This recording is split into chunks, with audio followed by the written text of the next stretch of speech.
Yeah, obviously tough day today. You know, give Wyoming credit. They played a good football game. Got off to a slow start on our end.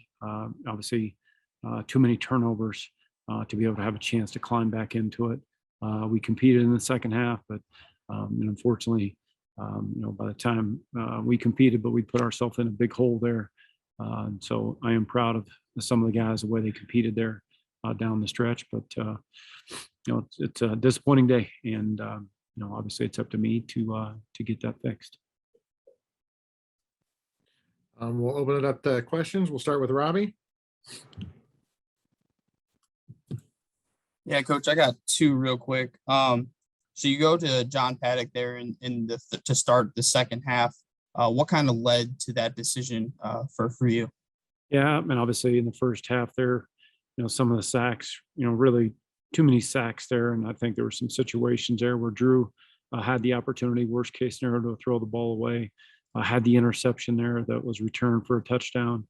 I thought he was pressing a little bit too much, and obviously just at that point in time at halftime, certainly the way John came in there late in the game at Penn State, and he did some good things. Wanted to see if John could provide us a little bit of a spark there in the second half. I thought he did some good things. I thought he competed. I thought he made some throws, but just simply made the decision. Just thought, Drew was pressing a little bit too much, and had some mistakes that simply, in order for us to have a chance to execute a drive, that we need to make sure that we don't have those mistakes. And I guess through 3 weeks, I mean, Drew just kind of looked.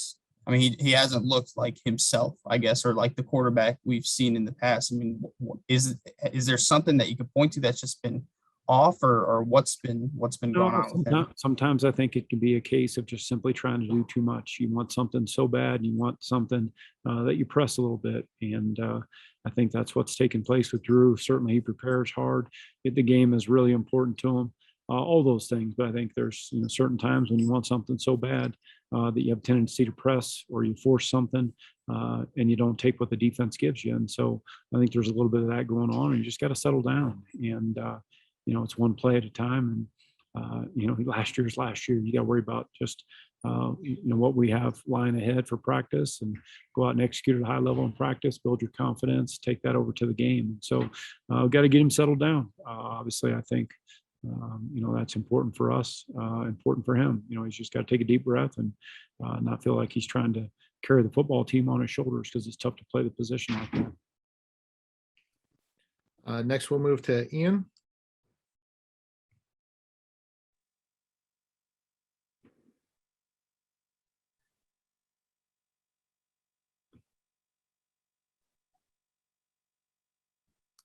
I can't hear. Ian, I'm sure Ian, we can't hear you.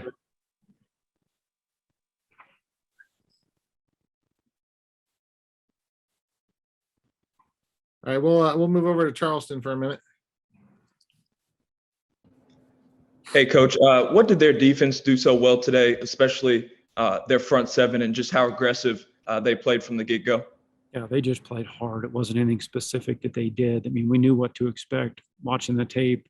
The same thing that showed up the first 2 weeks from a defensive scheme standpoint is the same thing that we got today. It's just a matter of us going out and executing. And, it can get magnified if you have one player that doesn't do his job on a specific play. You certainly can have a negative result to the play. And so there's some of that took place today. We had some guys that had to step in and play significant snaps today for the first time, right before the game. We were without Curtis Blackwell. We learned that right before the game. So we moved Anthony Todd over to guard. We moved Ethan Crow, a talented young player, moved him into the center position. Jalen Turner was fighting his tail off. He was banged up. But, it's important that, when you talk about execution, if you have one guy, in any given play that's not on the same page or not doing his job, certainly it can be a negative result. And so it wasn't anything specific they were doing. It's a matter of us going out and executing. And when you have a missed assignment and you have enough missed assignments on, more than one play, then it can be a bad result.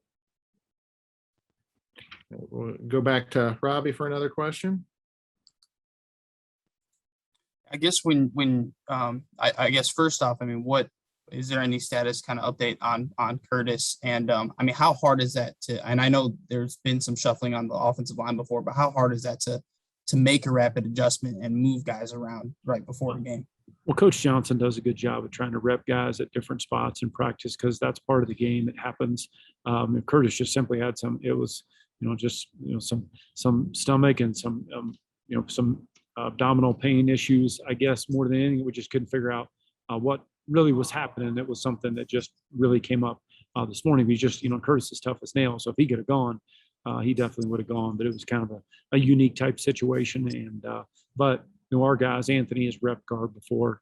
Ethan Crow's played center before. So those guys, we're ready. And Curtis, if he's not taking snaps before right guard, we've been in position before where those guys have taken snaps there.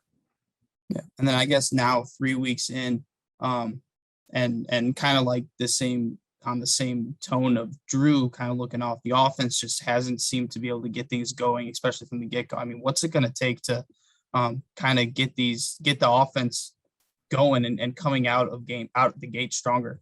Well, there's no question. Obviously, through 3 weeks, we've not been very sharp from an offensive standpoint. We're not scoring enough points, and it's tough, man. When you're putting your defense in that kind of a position, it goes back to execution. It goes back to making sure the attention to detail is right in practice when we get on the practice field for the first day on Tuesday.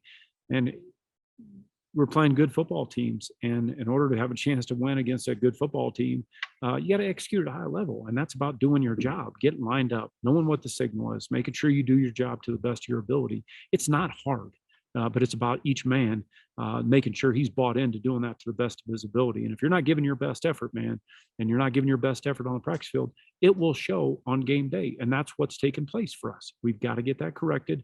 That starts with me. I'm going to jump in and ask Ian's question real quick. We've lost him, but he wanted to ask about the running back tandem of Jones and Steele and how they can help open up the offense. They had a couple good runs today. We got to get the running game established earlier in the game. Obviously, felt confident about the way we were starting the game, trying to get Justin involved with a touch, snap number 1 with a jet sweep, which has been so good.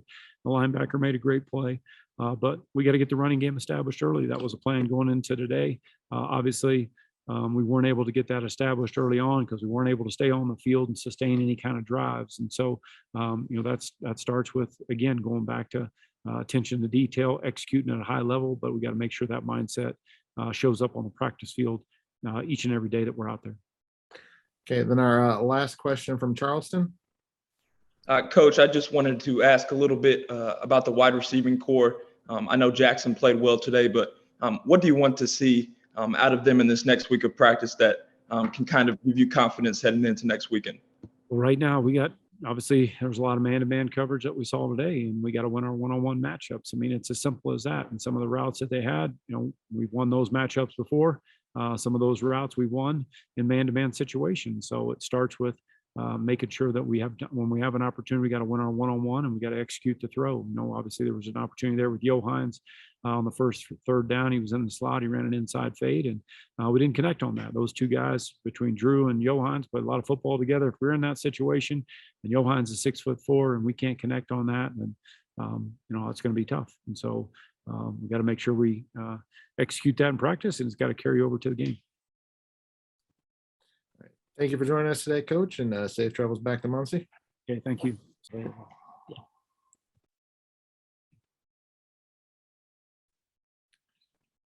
All right, Will, thanks for joining us. We're going to start with Robbie from the Star Press. Hey, Will. So it's second straight week, a lopsided loss for you guys. I guess just immediately after, I mean, what's the mindset right now among the team? We just got to figure it out. We got to figure out what's what we need to do better, and just maybe practice harder. It all starts in practice, so we just got to figure it out. And we're on to Toledo now. So, and then offensively, it seems like things have just kind of been off the past couple of weeks. Like you guys struggling to kind of get into rhythm. I mean, what's it going to take to kind of unlock this offense into what we saw maybe last year? Yeah, we just got to have a faster start. I think that's all it is. We got to get in rhythm, like you said, and establish the run. That'll open up the passing game. I just think that's the biggest thing. We just got to start out strong and just get a rhythm and have confidence throughout the game.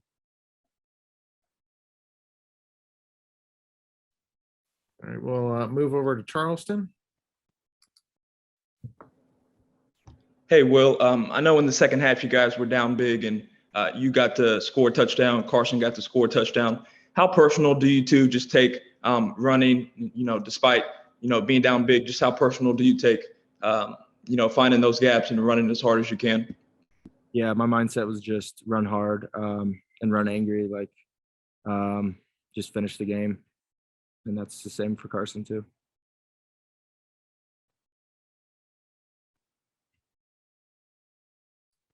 All right, we'll move back to Robbie for another question. Yeah, I guess I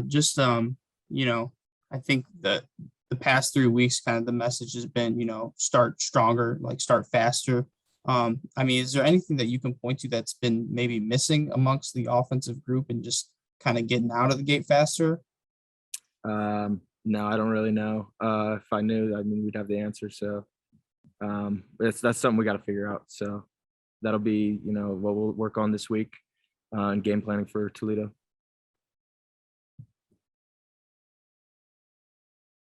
Any other questions? All right, Will, thanks for joining us. Thank you.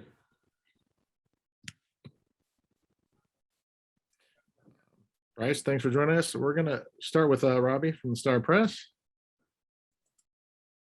Yeah, Bryce, I guess it's the second week in a row, you guys are sitting here with a lopsided loss. I guess what's the mentality just, coming into this week? I know you guys wanted to come out and start stronger and play better and kind of the end result is what it is. What's the mentality right now among the team? The work doesn't stop, regardless of the result. The only thing that can be consistent is the work and the preparation aspect. Obviously, like you said, past 2 weeks haven't gone our way. It's been kind of lopsided, but only thing that's for sure is if we lay down and we quit, that's going to continue to be the same thing. So, I don't have all the answers right now. There's still film to look over and things of that nature. But, for me, it's just the work and the preparation have to be consistent. And yeah, like I said, if we lay down, nothing good is going to come out of that. So, just got to keep grinding and stay true to our process. And I know you said you don't have the answers, but is there anything you can point to that's been different among the team? I feel like you guys have just been kind of, I keep using the word off, but I feel like that's what it's kind of looked like. Is there anything specifically you can point to that's maybe led to that? No, I'm not really into, pointing fingers at any specific thing. The end all be all is that we got to be better as a team. Defense has to be better. Offense has to be better. I'm sure special teams can be better as well. We can focus on that. I'm sure, things will start rolling our way, but I'm not here to point the finger at anybody. I'm not about that. It's about the team for me. And so, the biggest thing is focusing on, getting better daily. That's all we can control. We'll move over to Charleston. Hey, Bryce, I know you still have to watch the film, but what do you think the defense can do better in those red zone situations when the opposing team's kind of on the goal line? What do you think the team can improve on in those situations? Oh yeah, we just got to bow up. We know how critical it is in the red zone to try to take points off the board, or if they are going to get points, try to hold them to 3. And so we just got to bow up as a unit, and kind of just not really give it all. It's a short field, so it's on us. It's on all levels of the defense, D-line, linebackers, and defensive backs to establish the line of scrimmage and show up and be ready to make a play. So really it's just honing in and knowing where we're at on the field and doing what's necessary to get a stop. All right, we'll move back to Robbie for one final question. I guess, for you guys, the message can still be the same. You're muted, right? You're muted. Oh, there we go. Sorry about that. But I guess, the goals are still ahead of you guys, but obviously next week, and I know it's looking far ahead. You guys get a tough Toledo team coming in. How do you hope this you guys reset in just the preparation leading up to a big game like that? We just got to understand the the importance of these games moving forward. Obviously, like you said, it's our first conference game, and if we want to accomplish what we say we want to accomplish, we got to understand the situation at hand. There's no room for coming out slow. There's no room for it. So, the biggest thing is understanding the severity of the situation and realizing that if we want to accomplish what we say we do, it's time to handle business. So. Bryce, thanks for joining us today, and safe travels back to Muncie. Thank you.